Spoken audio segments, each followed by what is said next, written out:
Hello everyone आज video को आपण मानक स्वागत। सब पिलाने तुम ऑलरेडी यूनिट 5टा माने 5टा यूनिट ऑलरेडी कवर करा सरी। प्रति यूनिट तुम सिलेक्शन क्वेश्चन माने 2 मार्क 5 मार्क 8 मार्क सब कवर कराई पिलाने जो माने भी देखी ना से माने प्लेलिस्ट को जाकि तुमने से चेक कर प्लेलिस्ट करा जाइए। थर्ड सेमिस्टर इथिक्स वैल्यू रो सिलेक्शन क्वेश्चन तुमने सेठू भी तुमने पाई परिबो।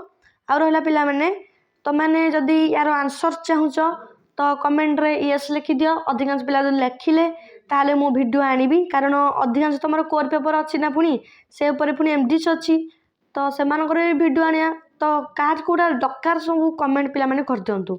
आ चैनल को अधिक रु अधिक मात्रा पिला माने शेयर करंतु कारण सब पिला मानक पाखर दिन हम चैनल पहुँच पारू समस्त जमी हेल्पफुल हो पिला माने।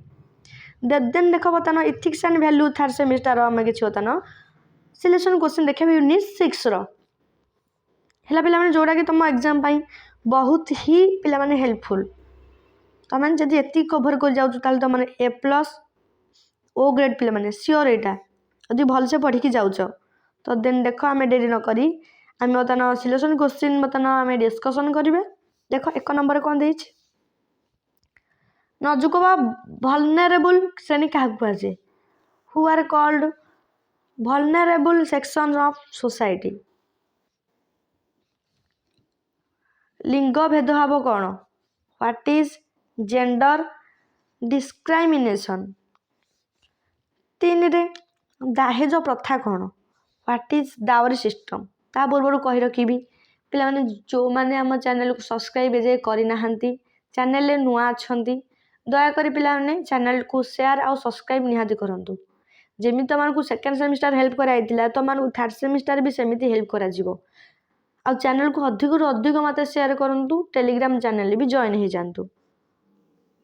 देख पिलाने 4 नंबर शिशु विवाह कौन एवं यह कहीं भूल व्हाट इज चाइल्ड मैरिज कौन व्हाई इज इट रॉन्ग।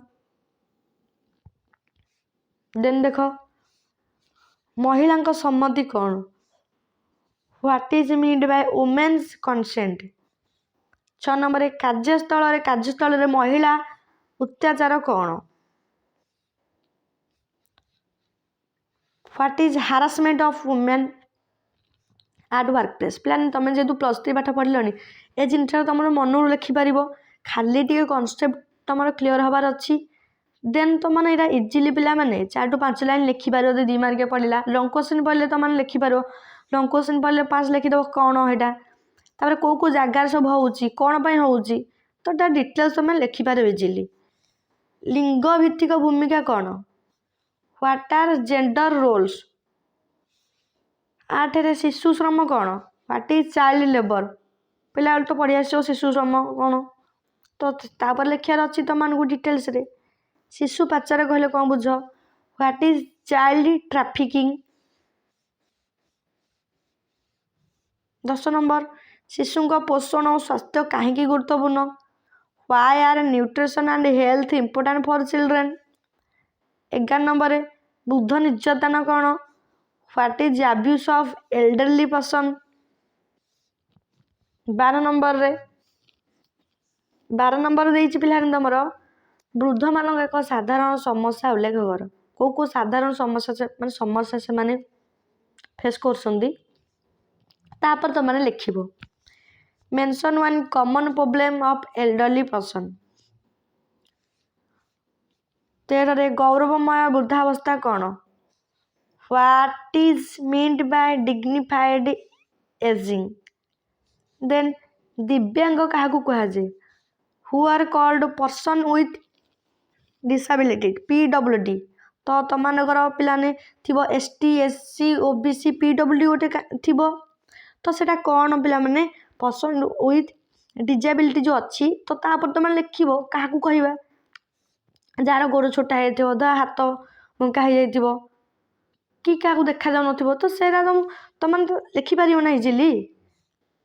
दिव्यांग अधिकार कौन what are the rights of persons with disabilities. 16 affirmative action कौन what is affirmative action. LGBTQ ର ପୂर्ण ରୂପ ଲେଖ। Write the full form of LGBTQ। ତ ତାର ଲେଖିବାର ଅଛି ତମକୁ 1 ମାର୍କରେ ବି ଏଇଟା ପକେଇ ଦେଇପାରେ। ଥାର୍ଡ ଜେଣ୍ଡର କାହାକୁ କୁହାଯାଏ? ହୁ ଆର୍ ରେଫର୍ଡ ଟୁ ଆର୍ ଥାର୍ଡ ଜେଣ୍ଡର। ଯେଉଁ ତୃତୀୟ ଲିଙ୍ଗ ଅଛି ତ ତାପରେ ତମମାନଙ୍କୁ ଲେଖିବାର ଅଛି ପିଲାମାନେ। ଏଇଟା ତମାନେ ତ ଅବଶ୍ୟ ସମସ୍ତେ ଜାଣିଥିବ ଥାର୍ଡ ଜେଣ୍ଡର। ତ ସେଟା କିଛି ଅସୁବିଧା ହେବନି ତମମାନଙ୍କୁ ଲେଖିବାରେ। ସାମାଜିକ ନ୍ୟାୟ କ'ଣ?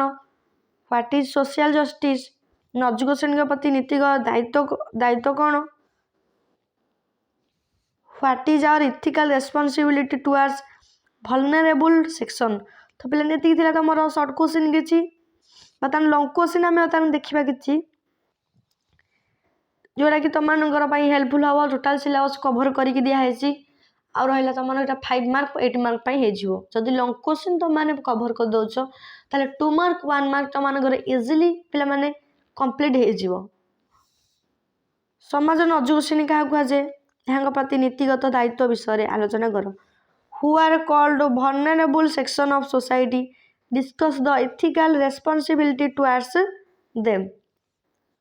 2ରେ ପରିବାର ଓ ବିବାହରେ ମହିଳାଙ୍କ ପ୍ରତି ହେଉଥିବା ଲିଙ୍ଗଭିତ୍ତିକ ପ୍ରଥା ଗୁଡ଼ିକ ଆଲୋଚନା କର। Discuss gender practices against women in family and marriage. 3ରେ କାର୍ଯ୍ୟସ୍ଥଳରେ ମହିଳାଙ୍କ ସମସ୍ୟା ଗୁଡ଼ିକ ଏବଂ ସେଗୁଡ଼ିକର ସାମାଜିକ ଓ ନୀତିଗତ ପ୍ରଭାବ ଆଲୋଚନା କର। Discuss the problem faced by women at workplace and their social and ethical implication. 4ରେ ଦେଇଛି ଶିଶୁ ଶୋଷଣର ବିଭିନ୍ନ ରୂପ ଓ ଏହାକୁ ରୋକିବାର ଉପାୟ ଗୁଡ଼ିକ ଆଲୋଚନା କର। Discuss different forms of child exploitation and measures to prevent them. Then ଦେଇଛି ତୁମର 5 ନମ୍ବରରେ ଶିଶୁଙ୍କ ପୋଷଣ ଓ ସ୍ୱାସ୍ଥ୍ୟ ସମସ୍ୟା ଗୁଡ଼ିକ ଉପରେ ଆଲୋଚନା କର। Discuss issues related to nutrition and health of children. ତ ତୁମମାନଙ୍କ ପିଲାମାନେ ଦେଇଛି ଦେଖ ନେକ୍ସଟ ଦେଖିବା 6 ନମ୍ବର ବୃଦ୍ଧ ବ୍ୟକ୍ତିମାନଙ୍କ ସମସ୍ୟା ଗୁଡ଼ିକ ଏବଂ ଗୌରବମୟ ବୃଦ୍ଧାବସ୍ଥା ପାଇଁ ଆବଶ୍ୟକ ପଦକ୍ଷେପ ଆଲୋଚନା କର। Discuss the problems of elderly persons and measures for dignified ageing. 7 ନମ୍ବରରେ ଦିବ୍ୟାଙ୍ଗ ବ୍ୟକ୍ତିମାନଙ୍କ ଅଧିକାର ସୁଯୋଗ ଓ ସାମାଜିକ ନ୍ୟାୟ ବିଷୟରେ ଆଲୋଚନା କର। ତ ଦେନ୍ ଦେଖ ପିଲାମାନେ ଦେଖିବା ଆମେ discuss the rights opportunity and social justice for persons with disability. 8 ନମ୍ବରରେ ଆଫର୍ମେଟିଭ୍ ଆକ୍ସନ୍ କ'ଣ? ନୈତିକ ଶ୍ରେଣୀଙ୍କ ସଶକ୍ତିକରଣରେ ଏହାର ଭୂମିକା ତୁମେମାନେ ଆଲୋଚନା କର। What is affirmative action? Discuss its role in empowering vulnerable section. Next ଦେଖିବା ଥାର୍ଡ ଜେଣ୍ଡର ଏବଂ LGBTQ ସମୁଦାୟର ସମସ୍ୟା ଗୁଡ଼ିକ ସେମାନଙ୍କ ପାଇଁ ସାମାଜିକ ଗ୍ରହଣଯୋଗ୍ୟତାର ଆବଶ୍ୟକତା ଆଲୋଚନା କର।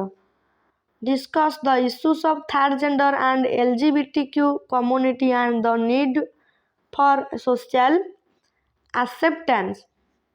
10 ନମ୍ବର ନୈତିକ ଶ୍ରେଣୀଙ୍କ ସମାନ ଅଧିକାର ଓ ସମ୍ମାନ ସୁନିଶ୍ଚିତ କରିବାରେ ନୀତି ଓ ମୂଲ୍ୟବୋଧର ଭୂମିକା ଆଲୋଚନା କର। Discuss the role of ethics and values in ensuring equality and dignity for vulnerable section. ତ ପିଲାମାନେ ଏତିକି ଥିଲା ତୁମର ସିଲେକ୍ସନ୍ କୋଶ୍ଚିନ୍। ତ ଆଶା କରୁଛି ତୁମମାନଙ୍କୁ ଭିଡ଼ିଓଟି ବହୁତ ହି ଭଲ ଲାଗିଥିବ। ଭିଡ଼ିଓଟି ଭଲ ଲାଗିଥିଲେ ପିଲାମାନେ ଲାଇକ୍ ସେୟାର ସବସ୍କ୍ରାଇବ୍ ନିହାତି କରିବେ ଆଉ ସାଙ୍ଗମାନଙ୍କ ପାଖକୁ ନିହାତି ପିଲାମାନେ ସେୟାର କରିବେ। ଆଉ ଟେଲିଗ୍ରାମ ଚ୍ୟାନେଲ୍ ପିଲାମାନେ ନିହାତି ତୁମମାନେ ଜଏନ୍ ହେଇଯାଆନ୍ତୁ।